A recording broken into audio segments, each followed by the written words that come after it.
Hello everyone, welcome to History and Culture. Puyi was the last emperor of the Qing dynasty. His life witnessed the decline of the Qing dynasty, the establishment of the Republic of China, and the founding of the new China, making it a truly dramatic journey. However, perhaps the most dramatic part of Puyi's life was not his remarkably rich first half, but the 3 world records he created, records that remain unbroken to this day and are unlikely to be surpassed in the future. The first record is that of the only emperor sued for divorce by his consort. Puyi was born in the 32nd year of the Guangxu era, the son of Prince Chun. Originally, the throne had little to do with him. However, in the 34th year of Guangxu, when Emperor Guangxu fell seriously ill without a son, Empress Dowager Cixi ordered Puyi to be raised in the palace. After Emperor Guangxu's death, Empress Dowager Cixi ordered Puyi to inherit the imperial throne, making him the Qianlong emperor of the Qing dynasty. However, Puyi did not hold the imperial throne for long. The Xinhai Revolution erupted, and in 1912, Empress Dowager Longyu took over the government, issuing the Edict of Abdication in the name of the Empress Dowager. Puyi abdicated, and the Republic of China was established. Subsequently, the Republican government reached an agreement with the Qing imperial family, promising an annual allocation of 4 million yuan for the imperial family's expenses and retaining many favorable conditions for the imperial family. Puyi and others were allowed to continue living in the Forbidden City. At this time, although Puyi had abdicated, he still maintained a miniature court in the inner palace, conferring titles and maintaining the demeanor of an emperor. In general, despite no longer being emperor in name, Puyi continued to live the life of an emperor. Until the age of 16, the 4 empresses even selected a consort for Puyi. Records show that Puyi initially chose Wenxiu as the empress, but the 4 empresses believed that Wenxiu came from a poor family and did not look good. They persuaded Puyi to choose Wanrong as the empress. In the end, Puyi accepted the suggestion, choosing Wanrong as the empress, while Wenxiu was conferred the title of Shufei. Originally, Wenxiu and Wanrong could coexist relatively harmoniously in the Forbidden City. However, in 1924, after Puyi and others were expelled from the Forbidden City by Feng Yuxiang, everything changed. In 1925, Puyi moved to Tianjin, where the conflicts between Wanrong and Wenxiu became increasingly acute. In general, this was because more than 10 years had passed since the founding of the Republic, and Wanrong had embraced new ideas, advocating monogamy and opposing the coexistence of 2 women with 1 man. In contrast, Wenxiu demanded equality and her rightful status. Wenxiu believed that since everyone had left the palace, there was no need to distinguish clearly between the empress and concubines. She requested to accompany Puyi in public appearances and enjoy equal treatment in all aspects. However, Puyi believed that, although he had left the palace, he was still the emperor, and the consorts should adhere to traditional etiquette and hierarchy. Concubines should not sit on par with the empress. Therefore, Puyi was very dissatisfied with Wenxiu's pursuit of equality and repeatedly issued imperial edicts to reprimand her. Unable to bear it any longer, Wenxiu confided in her sister Wenshan, who, after consoling her, helped Wenxiu make a significant decision, to seek legal recourse through the laws of the Republic. Wenxiu used her saved 1,000 yuan to hire a lawyer according to the laws of the Republic, initiating a lawsuit to divorce Puyi. This made Puyi the first emperor in China to be sued for divorce by his consort. On August 28, 1931, the Tianjin District Court notified Puyi to attend divorce mediation on September 20 at 2 p.m. Feeling humiliated, Puyi, in an attempt to force Wenxiu to drop the divorce lawsuit, proposed 3 additional conditions. If Wenxiu agreed, he would accept the divorce. Regardless of the perspective, these 3 conditions were considered harsh. Firstly, Puyi demanded that Wenxiu could not remarry after the divorce. Secondly, Puyi required Wenxiu to return to her parents' home after the divorce. Finally, Puyi stipulated that Wenxiu could not engage in any activities that would damage his reputation. It's worth noting that Wenxiu married Puyi at the age of 16 and, when she proposed a divorce, she was in her 20s. Puyi's demands for her to return to her parents' home and not remarry were evidently unreasonable, seemingly designed to make things difficult for Wenxiu and force her to give up. Unexpectedly, Wenxiu agreed to these harsh conditions, putting Puyi in a passive position. Although Puyi later tried multiple times to mediate, Wenxiu insisted on divorcing, leaving Puyi physically and mentally exhausted. He just wanted to resolve the matter quickly and agreed to the divorce. However, the two parties then disputed the issue of alimony after the divorce. Wenxiu initially requested 500,000 yuan in alimony. After some bargaining, they finally agreed that Puyi would pay a one-time alimony of 55,000 yuan to Wenxiu, settling the matter completely. Lawyers drafted a divorce agreement for both parties. Besides specifying the amount of alimony, the divorce agreement explicitly stated that Wenxiu could not make any further demands on Puyi in the future, and both parties could not engage in activities harmful to each other's reputation. On October 22, 1931, this royal divorce case finally ended with Puyi and Wenxiu officially divorcing. The signing ceremony of the divorce agreement took place at the law firm hired by Puyi's lawyer, with 5 lawyers from both sides acting as witnesses. After signing, Wenxiu withdrew her divorce lawsuit from the court, and from then on, she and Puyi were no longer related. This incident not only made Puyi the only emperor in history sued for divorce by his consort but also the first emperor in history whose consort successfully divorced him. The second record is that Puyi is the only emperor who has ever been publicly tried by a military tribunal. In China, there has always been a saying, the victor becomes the king, and the loser becomes the bandit. Usually, the last emperor is either killed or captured. In the best case, they might be given a minor title and live out their remaining years peacefully. Never has anyone thought of judging an emperor, let alone bringing them to a military tribunal. But Puyi stood trial, and it was the Far East Military Tribunal. This matter begins with Puyi's establishment of the pseudo-Manchukuo with the support of the Japanese. Starting in 1925, Puyi lived in Tianjin for a total of 7 years.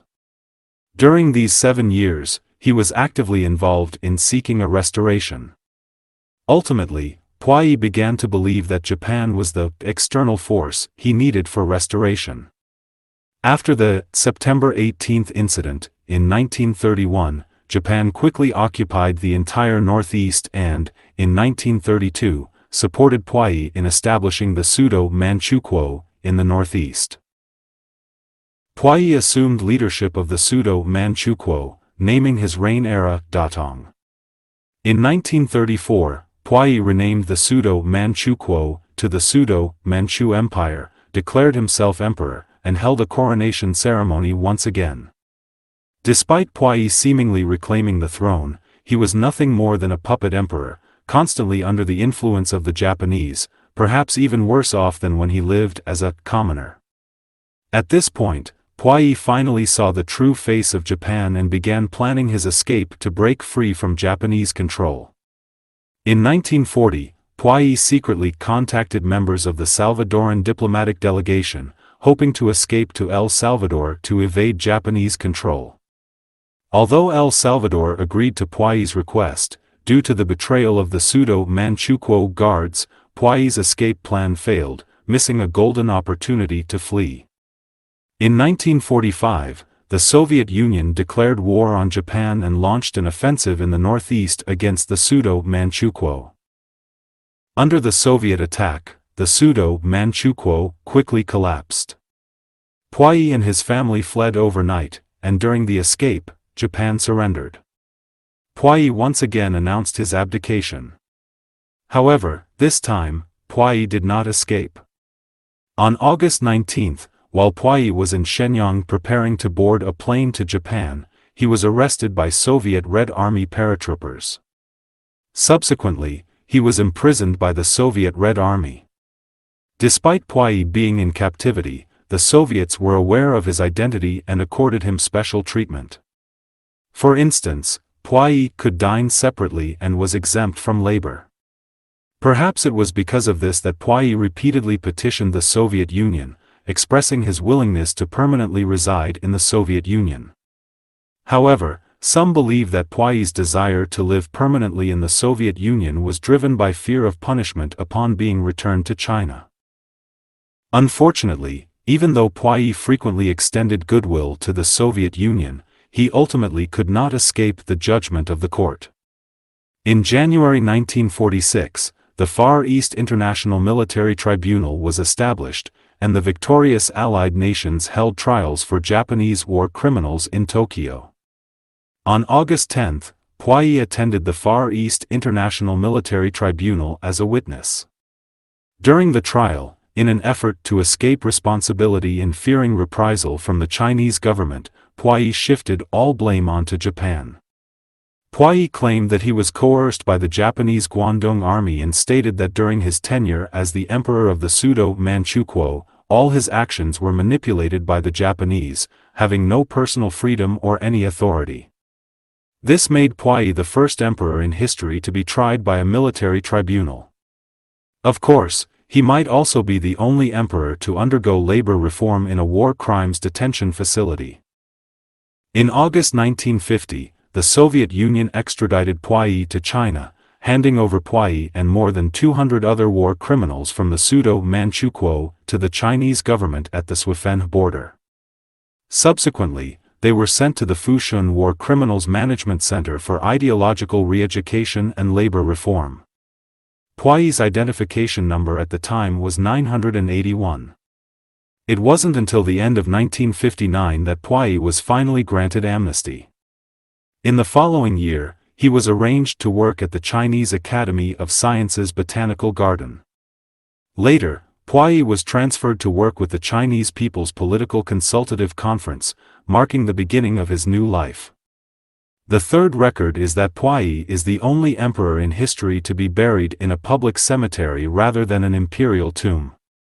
Chinese people have always considered life and death as significant events, emphasizing that the treatment of death should be as important as that of life. This sentiment, especially for emperors, has been a tradition throughout history.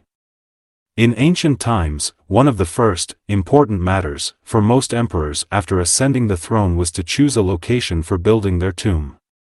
Emperor tombs usually took several decades to construct, and the work had to begin well in advance. For instance, the tomb of the first Qin emperor took 39 years to complete. Similarly, the Ming tombs and the Tang mausoleum were large in scale, with numerous accompanying burials. After the Manchus came to power, they were also influenced by this custom and constructed the Qing East tombs and Qing West tombs to bury members of the imperial family. After the death of an emperor in the Qing dynasty, they would be interred in an imperial tomb. Puyi was no exception. In fact, when Puyi was a child, the Qing court had already selected a burial site for him, which was located in the Qing West tombs in Baoding, Hebei. However, with the downfall of the Qing dynasty, the establishment of the Republic of China, and foreign invasions, the Qing court had no inclination to construct a tomb for Puyi. Even the tomb of Empress Dowager Cixi in the East tombs was plundered by Sun Dianying. It is evident that the so-called small court at that time had no intention of considering such matters, and the construction of Puyi's tomb was thus postponed, never to be mentioned again. In 1966, Puyi was admitted to the hospital due to uremia, and on October 17, 1967, he passed away due to ineffective treatment for uremia. The question of where Puyi should be buried seemed to become a problem after his death. Although in Puyi's heart, he undoubtedly wanted to be buried in an imperial tomb, even if not for his royal status, he would have wanted to rest with his family and ancestors. However, at the time of Puyi's death, his status was that of a Chinese citizen, not the emperor of the Qing dynasty. If he were to be buried in an imperial tomb according to the treatment of emperors, wouldn't that be tantamount to acknowledging his emperor status? This was, of course, impossible. As a result, Puyi's remains were cremated according to relevant Chinese regulations, and his ashes were interred in the Babaoshan Revolutionary Cemetery in Beijing. This made Puyi not only the only emperor in history to be buried in a public cemetery instead of an imperial tomb but also the only emperor whose remains were cremated, a departure from the traditional burial form. In 1995, Puyi's widow Li Shuxian moved his ashes to the Qianlong Royal Cemetery in Yixian County, Hebei Province. Although the cemetery bears the name Royal, it is, in reality, a commercially operated private cemetery. Why did Li Shuxian choose to bury Puyi's ashes here? Primarily, the Qianlong Royal Cemetery is very close to the Qing West tombs, being only 200 meters away from the back wall of the Qianlong tomb. Li Shuxian carefully arranged for Puyi to be buried here, probably hoping to fulfill Puyi's wish. Although he could not be buried in the Qing West tombs, he could still rest beside them, closer to his family. It is worth mentioning that the clothing and headgear mound of Puyi's last empress, Yongzheng, is also located here. Additionally, Puyi's concubine Tan Yuling is buried in the same cemetery. Puyi's life was full of twists and turns, and he faced many dramatic events. He once aspired to be a person who could change the era, but under the torrents of history, he was powerless and could only become a sacrificial victim of that era. This is History and Culture channel. Like and subscribe are the biggest help and support for us. Thank you everyone. See you next time.